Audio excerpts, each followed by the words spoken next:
Today we will start with the candle flame. अपने chapter पढ़ रहे थे कंबशन एंड फ्लेम, जिसके अंदर मैंने आपको बताया था कि कंबशन का मतलब क्या होता है कि वो प्रोसेस जिसमें कोई भी सब्सटेंस, कंबस्टिबल सब्सटेंस या फ्यूल ऑक्सीजन की हेल्प से बर्न होता है। Carbon dioxide, water, heat and light produce करता है, उसे हम क्या बोलते हैं, कंबशन के नाम से जानते हैं। उसके बाद था फ्लेम। फ्लेम का मतलब क्या होता है, जैसे अगर अपने घरों में गैस चलाते हैं, गैस चूल्हा जलाते हैं तो उसके अंदर से ब्लू कलर की फ्लेम निकलती है। इसी तरह से अगर अपने मान लो कैंडल जलाते हैं तो उससे येलो कलर की फ्लेम निकलती है। तो फ्लेम, अब कोई भी सब्सटेंस है फ्लेम के साथ क्यों बर्न होता है या विदाउट फ्लेम क्यों बर्न होता है, तो इसका रीज़न क्या होता है कि सारे के सारे लिक्विड फ्यूल, अगर लिक्विड फ्यूल कोई भी बर्न होगा तो वेपर्स में चेंज होगा। और वेपर्स तो होते ही कैसे हैं, गैसेज फ्यूल तो होते ही कैसे हैं, वेपर्स के रूप में हैं। तो सारे के सारे लिक्विड फ्यूल और गैसेज फ्यूल वो तो हमेशा किसके साथ बर्न होते हैं, फ्लेम के साथ बर्न होते हैं। और सॉलिड फ्यूल सिर्फ वही फ्लेम के साथ बर्न होंगे जो हीट करने के बाद वेपर्स के अंदर कन्वर्ट होंगे, तो वो क्या करेंगे, फ्लेम के साथ बर्न होंगे। अपने देखते हैं कि अगर अपने लकड़ी या कोयले को देखते हैं तो वो एक बार तो क्या होता है कि लकड़ी या कोयला है वो क्या करता है कि एक बार तो फ्लेम के साथ बर्न होता है और उसके बाद वो क्या करता है, सिर्फ रेड हॉट ग्लो करना शुरू कर देता है।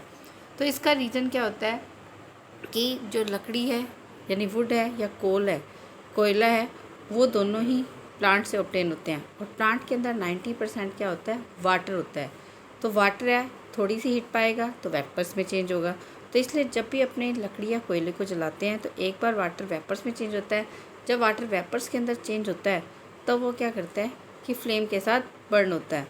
और जब उसके अंदर से वाटर वेपर्स सारे के सारे ख़त्म हो जाते हैं उसके बाद वो क्या हो जाता है, विदाउट फ्लेम में बर्न होना शुरू हो जाता है। फ्लेम दो तरह की होती है, ब्लू फ्लेम, येलो फ्लेम।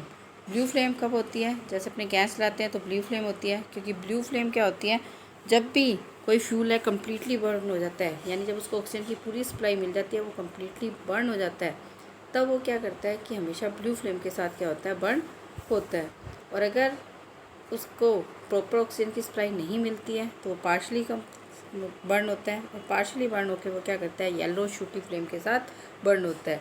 तो इस कारण से अगर अपने देखते हैं कि जैसे कैंडल है तो कैंडल क्या करती है, येलो शूटी फ्लेम के साथ बर्न होती है। तो जो भी येलो कलर की फ्लेम होती है वो सिर्फ लाइट प्रोड्यूस करती है, यानी ल्यूमिनस होती है, लेकिन हीट प्रोड्यूस नहीं करती है। और जो अपने घरों में गैस होती है, गैस चूल्हा होता है, वो ब्लू फ्लेम होती है, वो नॉन ल्यूमिनस होता है, वो क्या करती है, हीट प्रोड्यूस करती है। तो अब अपने बात करते हैं कैंडल की फ्लेम के। कैंडल के दो पार्ट्स होते हैं, एक तो होता है वैक्स, मोम, पैराफिन वैक्स, जो कि फ्यूल का काम करता है। ये हाइड्रोकार्बन है जो पेट्रोलियम से ऑब्टेन होता है। एक होती है विक, विक होती है बत्ती, जो कि ऐसे मटेरियल की बनी होती है जो लिक्विड को क्या कर लेती है, एब्जॉर्ब है वो कर लेती है। जब भी अपने एक कैंडल को लाइट करते हैं तो जो उसके अंदर वैक्स होती है, मतलब कैंडल के अंदर या जो विक के पास होती है, वो वैक्स क्या होती है, मेल्ट होती है। विक क्या करता है, इस लिक्विड को एब्जॉर्ब करता है और अपनी साइड, ऊपर की साइड खींचने की कोशिश करता है। तो जो हीट है फ्लेम की वो वैक्स को वेपराइज करती है। इस तरह से वैक्स वेपर्स क्या होते हैं, बर्न होते हैं। अब अपने बात करते हैं कि विक क्यों नहीं बर्न होती। इसका कारण क्या होता है कि जब वैक्स वेपराइज होती है तो ये हीट है विक से लेती है और उसको क्या कर देती है, ठंडा कर देती है। जैसे अपने ने पढ़ा था कि पेपर कप के हो अगर अपने सिर्फ बर्न करते हैं तो पेपर कप बर्न हो जाता है, लेकिन पेपर कप के अंदर अपने वाटर डालते हैं तो वाटर जो अपने सप्लाई है पेपर कप को करते हैं, वो सप्लाई किसको हो जाती है, वाटर को हो जाती है, जिसके कारण से वो पेपर कप है वो बर्न होना बंद कर देता है, यानी वो जलता नहीं है, उसके अंदर पानी बॉईल होना शुरू कर देता है। तो इसी तरह से जब भी वैक्स से वेपराइज होती है तो वो हीट विक से लेती है, जिसके कारण से विक कैसे हो जाती है, ठंडी हो जाती है। अब अगर अपने कैंडल को जलाते हैं और उसके फ्लेम देखते हैं कि इसकी किस तरह से फ्लेम होती है, तो अपने को देखते हैं कि एक स्पिंडल शेप अपने को इसके अंदर दिखाई देती है, जिसके 4 मेन रीजन्स होते हैं, जिसके अलग अलग कलर्स होते हैं। सबसे बाहर वाला होता है नॉन ल्यूमिनस। आप डायग्राम के अंदर देखो, नॉन ल्यूमिनस और जोन ऑफ कंप्लीट कंबशन, ये सबसे हॉटेस्ट पार्ट होता है कैंडल फ्लेम का, सबसे आउटर मोस्ट वाला। लेकिन क्योंकि इसको पूरी की पूरी एडिक्वेट सप्लाई मिलती है ऑक्सीजन की, जिसके कारण से इसका कंप्लीट कंबशन हो जाता है। कंबशन ये कम्प्लीटली बर्न हो जाता है। फ्लेम है ब्लू अपीयर होती है, ये बहुत ज़्यादा थिन होती है, इस कारण से ये विजिबल नहीं होती। फिर है ल्यूमिनस जोन या जोन ऑफ इनकम्प्लीट कंबशन, यानी जो लाइट प्रोड्यूस करेगा, हीट प्रोड्यूस नहीं करेगा। ये मॉडरेटली हॉट होता है, ये मिडिल चेन होता है फ्लेम का। यहाँ पर वैक्स वेपर्स है कम्प्लीटली बर्न नहीं होते, ऑक्सीजन की इनएडिक्वेट सप्लाई होती है। इस कारण से जो कार्बन पार्टिकल्स यहाँ पर प्रोड्यूस होते हैं इनकम्प्लीट कंबशन के कारण से, वही क्या करते हैं, ग्लो करते हैं, जिस कारण से ये जो जोन है ब्राइट येलो कलर देता है हमें। जो फ्लेम है मतलब वहाँ पर रह जाती है ये जो ये वाली फ्लेम है, येलो कलर वाली फ्लेम है, ये किसी कोई भी ऑब्जेक्ट है जिस भी जोन के अंदर होती है, ये ब्लैक शूट यानी छोटे छोटे ब्लैक कलर के पार्टिकल्स हैं वो छोड़ती है। अगर आपने गौर किया होगा कि अगर अपने कैंडल को दीवार के साथ लगा दें तो कैंडल को जला दें तो क्या हो जाता है कि थोड़ी देर बाद सारी दीवार है वो काली हो जाती है। तो इसका कारण यही होता है कि वो ब्लैक शूट पार्टिकल्स हैं उसके अंदर रहते हैं। फिर है डार्क जोन या जोन ऑफ नो कंबशन, सबसे लीस्ट हॉट होता है। ये सबसे इनर मोस्ट जोन होता है फ्लेम का। एरिया है जो सब ये वो एरिया होता है जो विक के चारों तरफ होता है। यहाँ पर वैक्स वेपर्स नहीं बनते हैं क्योंकि यहाँ पर जो वैक्स वेपर्स होते हैं उनके पास ऑक्सीजन पहुँचती नहीं है। इस कारण से वो क्या होते हैं, बर्न ही नहीं होते। और अगर वो बर्न नहीं होते तो इस कारण से वो क्या होते हैं कि वहाँ पर बिल्कुल डार्क जोन होता है। फिर है ब्लू जोन। ब्लू जोन एक स्मॉल रीजन है विक के बिल्कुल बेस में, जहाँ पर इनर जोन है जहाँ पर कार्बन मोनोऑक्साइड गैस है वो प्रोड्यूस होती है, क्योंकि वहाँ पर इनकम्प्लीट कंबशन होता है, कार्बन मोनोऑक्साइड गैस बन जाती है। इस कारण से वो क्या करता है कि ब्लू फ्लेम है, ब्लू कलर का जोन है अपने को दिखाई देता है। अब अपने बात करते हैं कैलोरीफिक वैल्यू की। कैलोरीफिक वैल्यू का मीन्स क्या होता है, अपने को पता है कोई भी सब्सटेंस अगर हीट होता है तो सब्सटेंस जब हीट होता है तो कोई भी सब्सटेंस अगर बर्न होता है तो वो हीट लिबरेट करता है। तो अमाउंट ऑफ सब्सटेंस यानी amount of heat produced by complete combustion of unit mass of substance, यानी कोई भी सब्सटेंस अगर हीट बर्न होगा तो वो हीट प्रोड्यूस करेगा। तो जो अमाउंट ऑफ हीट प्रोड्यूस होती है कंबस्टिबल सब्सटेंस से, उसी को अपने क्या बोलती हैं, कैलोरीफिक वैल्यू के नाम से जानते हैं। अलग अलग सब्सटेंसेस की कैलोरीफिक वैल्यू भी क्या होती है, अलग अलग होती है। अपने को जो कैलोरीफिक वैल्यू है वही अपने को बताती है कि कोई भी सब्सटेंस गुड फ्यूल है या नहीं है। तो कैलोरीफिक वैल्यू का मतलब क्या होता है, the amount of heat liberated when 1 kilogram of fuel is completely burned in sufficient supply of oxygen.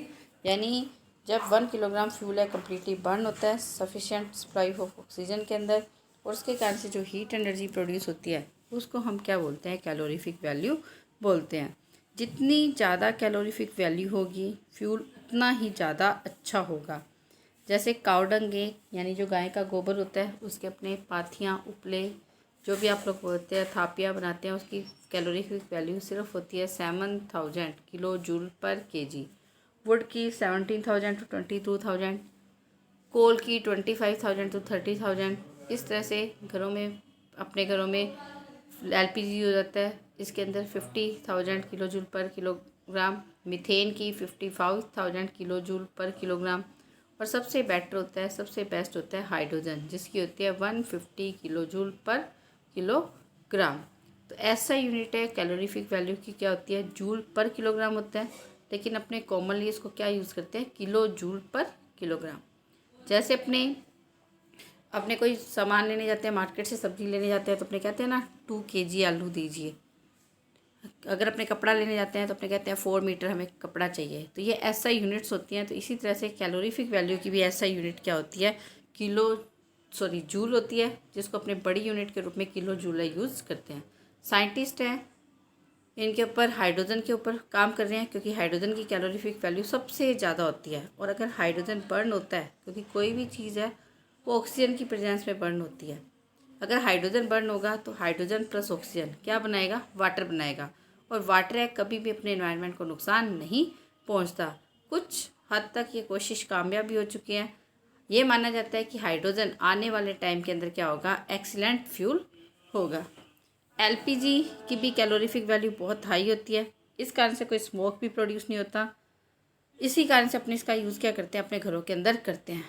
Petrol और डीजल है, इसका यूज़ अपने ट्रांसपोर्ट सेक्टर में करते हैं, क्योंकि पेट्रोल और डीजल से फिर भी क्या होती है, हार्मफुल गैस से निकलते हैं, जिसके कारण से एनवायरनमेंट को क्या होता है, कुछ नुकसान है वो पहुंचता है। अब अपने बात करते हैं कैरेक्टरिस्टिक ऑफ गुड फ्यूल, यानी एक अच्छा फ्यूल क्या होता है। एक फ्यूल को उसकी कैलोरीफिक वैल्यू से मेजर किया जाता है। और अपने को पता है कि जो कैलोरीफिक वैल्यू है उसको अपने किस में मेजर करते हैं, किलो जूल के अंदर मेजर करते हैं। तो एक फ्यूल वही अच्छा होता है जिसका इग्निशन टेम्परेचर लो का मतलब यूँ नहीं कि 20-30 हो जाए, 20 या 25 हो जाए, क्योंकि अगर 20-25 है तो जैसे अब गर्मी चल रही है, अपना रूम टेम्परेचर 40 तक पहुंच जाता है, तो वो रूम टेम्परेचर पे भी क्या हो जाएगा, आग पकड़ लेगा। तो यानी 50 से अबव होना चाहिए, 50-60 से अबव होना चाहिए, लेकिन यूँ भी नहीं है कि 100 से भी अबव हो जाए। तो ना तो मतलब बहुत कम होना चाहिए कि रूम टेम्परेचर पर आग पकड़ ले, और ना ही इतना ज़्यादा होना चाहिए कि वो आग ही ना पकड़े। लार्ज क्वांटिटी के अंदर हीट प्रोड्यूस करे, यानी उसकी कैलोरीफिक वैल्यू हाई हो, वो मॉडरेट रेट पे कंबशन करे, स्टोर करना, हैंडल करना, ट्रांसपोर्ट करना इजी हो, जिसके कारण से कोई पोल्यूशन ना हो, leaves behind little or no residue after being burn, यानी पीछे बर्न होने के बाद, कम्प्लीटली बर्न होने के बाद या तो कुछ छोड़े ना या बहुत कम वेस्टेज बनाए। It is cheap and easily available, ये सस्ता होना चाहिए और आसानी से अवेलेबल होना चाहिए। नेचुरल गैस है, ये सारी की सारी मतलब जो है हमारी ज़रूरतें वो पूरी करती है, क्योंकि नेचुरल गैस होती है मीथेन CH4। अगर वो बर्न होती है तो उसके कारण से क्या होता है, कार्बन डाइऑक्साइड और वाटर प्रोड्यूस होते हैं जो कोई नुकसान नहीं पहुंचाते। इसको स्टोर करने की ज़रूरत नहीं है, क्योंकि ये डायरेक्ट जहाँ पे होती है वहीं से अपने घरों के अंदर पाइप्स के द्वारा जैसे पानी आता है वैसे सप्लाई हो जाती है। इसकी कैलोरीफिक वैल्यू भी बहुत हाई होती है, 55,000 किलो जूल पर किलोग्राम। पीछे अगर ये बर्न होती है तो कुछ वेस्टेज भी नहीं छोड़ती। अब अपने बात करते हैं टाइप ऑफ फ्यूल की। फ्यूल है, इनकी फिजिकल स्टेट के अकॉर्डिंग सॉलिड, लिक्विड और गैस होते हैं। सॉलिड के अंदर wood, coal, cattle dung, cake, bagasse. Bagasse क्या होता है कि जब अपने शुगर केन से जूस निकाल लेते हैं तो उसके बाद जो उसका स्ट्रॉज बच जाती है, डंडियाँ बच जाती है, उसको बोलते हैं। लिक्विड फ्यूल के अंदर kerosene, LPG, fuel oil, petrol, diesel. Gases fuel के अंदर कुछ गैसेज फ्यूल जैसे natural gas, coal gas, water gas, producer gas, biogas, एसिटिन, ये सारी की सारी होती है। अब ये फैक्ट के अंदर क्या बता रहा है कि फूड भी हमारी बॉडी के लिए फ्यूल का काम करता है। जब भी हमारी बॉडी के अंदर रेस्पिरेशन का प्रोसेस होता है तो जो अपने फूड से ग्लूकोज मिलता है वो ऑक्सीजन की हेल्प से बर्न होता है, कार्बन डाइऑक्साइड, वाटर प्रोड्यूस होते हैं और एनर्जी भी क्या होती है, बाहर निकलती है। तो ये भी कंबशन की तरह ही है।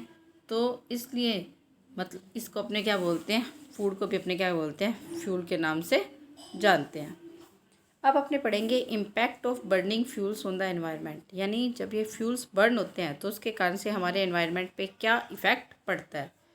इंक्रीजिंग एनर्जी कंजप्शन है, इसके कारण से यानी अपने एनर्जी को ज़्यादा कंज्यूम कर रहे हैं तो इसके कारण से हमारे एनवायरनमेंट के ऊपर भी बहुत हार्मफुल इफ़ेक्ट पड़ता है। सबसे बड़ा तो क्या होता है कि कार्बन कंटेनिंग फ्यूल्स होते हैं, जब भी ये बर्न होते हैं तो कुछ राख, ऐश, कुछ फाइन पार्टिकल्स, बारीक पार्टिकल्स, जैसे अगर अपने अगरबत्ती जलाते हैं तो एक छोटे छोटे से हवा के अंदर पार्टिकल्स उड़ते नजर आते हैं, जिसको SPM सस्पेंडेड पार्टिकुलेट मैटर बोलते हैं। वो उड़ते हैं जो कि बहुत ही डेंजरस पोल्यूटेंट्स हैं। अगर अपने इसको इनहेल करते हैं तो हमें अस्थमा, ब्रोंकिटिस यानी रेस्पिरेशन से रिलेटेड प्रॉब्लम हो जाती है। अगर अपने फ्यूल है बर्न होता है तो इसके कारण से कार्बन डाइऑक्साइड एयर के अंदर ऐड होती है, क्योंकि कार्बन फ्यूल होता है तो कार्बन डाइऑक्साइड ऐड होती है, जिसके कारण से कार्बन डाइऑक्साइड की परसेंटेज एयर के अंदर बढ़ रही है। और कार्बन डाइऑक्साइड गैस क्या होती है, भारी होती है, जिस कारण से ऊपर तो जाती नहीं है। ये क्या, इसने क्या कर रखा है, अपनी अर्थ को ब्लैंकेट की तरह कवर कर रखा है। तो जब सन की हीट अपनी अर्थ पे आके टकराती है तो टकराकर वापस लौटती है, लेकिन कार्बन डाइऑक्साइड गैस क्या करती है कि उस हीट को वापस जाने नहीं देती, जिसके कारण से हमारी अर्थ का टेम्परेचर है वो बढ़ता जा रहा है। इसलिए इसको अपने global warming, green house effect के नाम से जानते हैं। ये सेम वैसा ही है जैसे अगर आप कार में बैठे हो, अगर अपने कार के शीशे बंद कर लेते हैं, AC नहीं चलाते, तो जो सन की हीट है वो अंदर तो आती है कांच को पार करके, ग्लास को पार करके, लेकिन बाहर नहीं जाती। तो कार के अंदर बहुत ज़्यादा गर्मी है वो प्रोड्यूस हो जाती है। तो इसी तरह से कार्बन डाइऑक्साइड ने भी हमारी अर्थ को ब्लैंकेट की तरह कवर कर रखा है। तो कार्बन डाइऑक्साइड सन की हीट है पार करके अर्थ पे तो आती है, लेकिन जब वो वापस से रिफ्लेक्ट होकर जाती है तो वापस नहीं जा पाती, जिसके कारण से अर्थ का टेम्परेचर लगातार बढ़ता जा रहा है। जब अर्थ का टेम्परेचर बढ़ेगा तो उसके कारण से जो माउंटेन रीजन्स पे बर्फ़ जमी हुई है, या पोलर रीजन्स पे, नॉर्थ पोल और साउथ पोल पे बर्फ़ जमी हुई है, पोलर कैप्स पे, वो बर्फ़ मेल्ट हो रही है। वो आइस अगर मेल्ट होगी तो वो पानी कहाँ पर आएगा, नदियाँ बन के लास्ट में समुद्र में जाएगा, सी में जाएगा, जिसके कारण से सी लेवल बढ़ जाता है। और सी लेवल बढ़ने के कारण से जो आसपास के लो लाइंग एरियाज़ है वहाँ पर क्या हो जाता है कि बाढ़ आने का खतरा बढ़ जाता है। अगर फ्यूल कम्प्लीटली बर्न नहीं होता तो कार्बन मोनोऑक्साइड गैस प्रोड्यूस हो जाएगी, और अगर कार्बन मोनोऑक्साइड गैस प्रोड्यूस हो जाएगी तो अगर अपने इसको इनहेल करेंगे तो मैंने आपको पहले ही बताया था कि ये हीमोग्लोबिन के साथ जुड़ जाती है, जिसके कारण से हमारा जो हीमोग्लोबिन है वो ऑक्सीजन को हमारी बॉडी में सप्लाई नहीं करता, जिसके कारण से क्या हो जाता है कि पहले हम अनकॉन्शियस यानी बेहोश होते हैं, सफोकेशन होती है, उसके बाद डेथ भी हो सकती है। कोयले के अंदर सल्फ़र होता है, सल्फ़र डाइऑक्साइड बनाता है। ये सल्फ़र डाइऑक्साइड पॉइजनस गैस तो है ही है, लेकिन ये रेन वाटर के साथ मिलकर क्या करती है, एसिडिक रेन बनाती है। और एसिड रेन क्या करती है कि सभी के लिए, प्लांट्स, एनिमल्स, क्रॉप्स, बिल्डिंग, सभी के लिए क्या होती है, बड़ा नुकसानदायक होती है। नाइट्रोजन के ऑक्साइड्स निकलते हैं जब व्हीकल्स के इंजन्स चलते हैं, उसके कारण से पॉइजनस गैसें निकलती है। बहुत सारे व्हीकल्स ने, हालांकि आजकल कैटालिटिक कन्वर्टर, बड़ी क्लासेस में पढ़ोगे 10th में, कैटालिटिक कन्वर्टर वो डिवाइस होता है जो हार्मफुल गैसेस को हार्मलेस गैसेस में चेंज कर देता है। तो जहाँ से गाड़ियों के अंदर पीछे से धुआं निकलता है वहीं पर इसको सेट कर देते हैं। तो जैसे नाइट्रोजन के ऑक्साइड निकले तो एसिड रेन का कारण होते हैं, तो उसको क्या करता है, नाइट्रोजन और ऑक्सीजन में चेंज कर देगा, और दोनों ही गैसेज या एनवायरनमेंट को कोई नुकसान नहीं पहुंचाती, क्योंकि एयर के अंदर अपने को पता है 78% नाइट्रोजन है और 21% ऑक्सीजन है। कई बार लेड वाला पेट्रोल होता है, तो ये भी व्हीकल्स के अंदर से लेड कंपाउंड्स निकलते हैं जो बहुत ज़्यादा पॉइजनस होते हैं। और अगर पॉइजनस इंक्रीजिंग अगर अपने अनलेडेड पेट्रोल का यूज़ किया जाता है तो उसके कारण से क्या होता है कि अनलेडेड का यूज़ करते हैं तो उसके कारण से एनवायरनमेंट को नुकसान नहीं पहुंचता, लेकिन अगर अपने लेडेड पेट्रोल का यूज़ करते हैं तो उसके कारण से बहुत ज़्यादा पोल्यूशन फैलता है। इसके अलावा एनवायरनमेंट को और भी नुकसान पहुंचते हैं, जैसे ऑयल स्पिल्स, यानी ऑयल टैंकर्स है जो पेट्रोलियम के पूरे समुंदर के द्वारा आते हैं, क्योंकि ऑयल है जैसे फ़ॉरेन से आता है तो सप्लाई कहाँ से होता है, समुद्रों के द्वारा, शिप्स के द्वारा आता है। और तो कोई तरीका ही नहीं है, बसेस वगैरह चलती नहीं है, एरोप्लेन पे आ नहीं सकता, तो समुद्रों के द्वारा आता है। तो कई बार क्या होता है कि वो पानी है, ऑयल है, कई बार किसी कारण से पानी के अंदर स्पिल हो जाता है, बिखर जाता है, तो उसके कारण से वो पूरे के पूरे समुंदर के लेवल को कवर कर लेता है, क्योंकि पानी के अंदर ऑयल मिक्स नहीं होता, जिसके कारण से एक्वाटिक एनिमल्स को बहुत ज़्यादा नुकसान पहुंचता है। डैम्स बनाए जाते हैं हाइड्रो इलेक्ट्रिसिटी प्रोड्यूस करने के लिए, तो इस कारण से जो आसपास का सारा एरिया वो वाटर से फिल हो जाता है। बहुत सारे लोगों को अपना घर छोड़ना पड़ता है। बहुत सारे फ्लोरा का मतलब होता है प्लांट्स, और फना का मतलब होता है एनिमल्स, उनका घर ख़त्म हो जाता है, यानी सब कुछ डिस्टर्ब हो जाता है। जहाँ पर भी hydro electric power plant dam बनाए जाते हैं वहाँ पर सारा आसपास का एरिया 3-4 किलोमीटर का खाली करवाया जाता है। और अगर अपने को कोई कह दे कि अपना घर छोड़ के कहीं पे अपने दूसरी जगह पे सेट हो जाए तो बड़ा मुश्किल काम होता है, क्योंकि सरकार कंपनसेशन तो देती है लेकिन प्रॉपर कंपनसेशन नहीं मिल पाता, और दूसरी जगह पर कुछ भी करना, नया करना बड़ा मुश्किल होता है। चलो हम लोग तो फिर भी चले जाएंगे, लेकिन जो प्लांट्स और एनिमल्स होते हैं, जो हमारे खुद के पालतू पशु होंगे, डोमेस्टिक एनिमल्स होंगे, उनको तो हम अपने साथ लेके जाएंगे। लेकिन कई बार ऐसा भी होता है कि आवारा पशु होते हैं, प्लांट्स होते हैं, वो सारे के सारे क्या हो जाते हैं, पानी के अंदर डूब जाते हैं। और इसके अलावा जहाँ पर डैम्स बनते हैं वहाँ पर अर्थक्वेक यानी भूकंप आने के भी चांसेस ज़्यादा होते हैं। उसके बाद है बहुत ज़्यादा डेंजरस रेडिएशन पॉल्यूशंस भी, न्यूक्लियर पावर प्लांट है वहाँ पर भी रेडिएशन पॉल्यूशन होता है। अगर न्यूक्लियर पावर प्लांट के अंदर रेडियो एक्टिव आइसोटोप्स यूज़ होते हैं, बड़ी क्लासेस में पढ़ोगे, इनसे अल्फ़ा, बीटा, गामा रेडिएशन हमेशा निकलती रहती है जो एनवायरनमेंट को बहुत ज़्यादा नुकसान पहुंचाती है। तो एक एक्सीडेंट भी हो जाता है कई बार प्लांट्स के अंदर, जिसके कारण से रेडिएशन पोल्यूशन है एक वास्ट एरिया के अंदर, बहुत बड़े एरिया के अंदर फैल जाता है। कई बार अपने देखते हैं ना, गैसेज लीक हुई थी, अभी लॉकडाउन में भी हुई थी एक जगह पर, मेरे को याद नहीं आ रहा जगह का नाम, और एक 1984 के अंदर मिथाइल कार्बाइड गैस है वो भोपाल के अंदर रिलीज़ हुई थी। तो इसके कारण से लोगों बहुत ज़्यादा उनको क्या हुआ था, नुकसान पहुंचा था। तो इस तरह से ये तो फिर भी कम खतरनाक थी, लेकिन जो रेडियो एक्टिव आइसोटोप यानी न्यूक्लियर पावर प्लांट के अंदर जो फ्यूल यूज़ होता है वो बहुत ही खतरनाक होता है। अगर हम उसके कांटेक्ट में आ जाते हैं तो स्किन कैंसर होने का खतरा रहता है। तो स्टूडेंट, ये था आपका चैप्टर कंबशन एंड फ्लेम। अब अपने नेक्स्ट चैप्टर, पहले इस चैप्टर के क्वेश्चन आंसर करके उसके बाद क्या करेंगे, स्टार्ट करेंगे। Thank you students, have a nice day.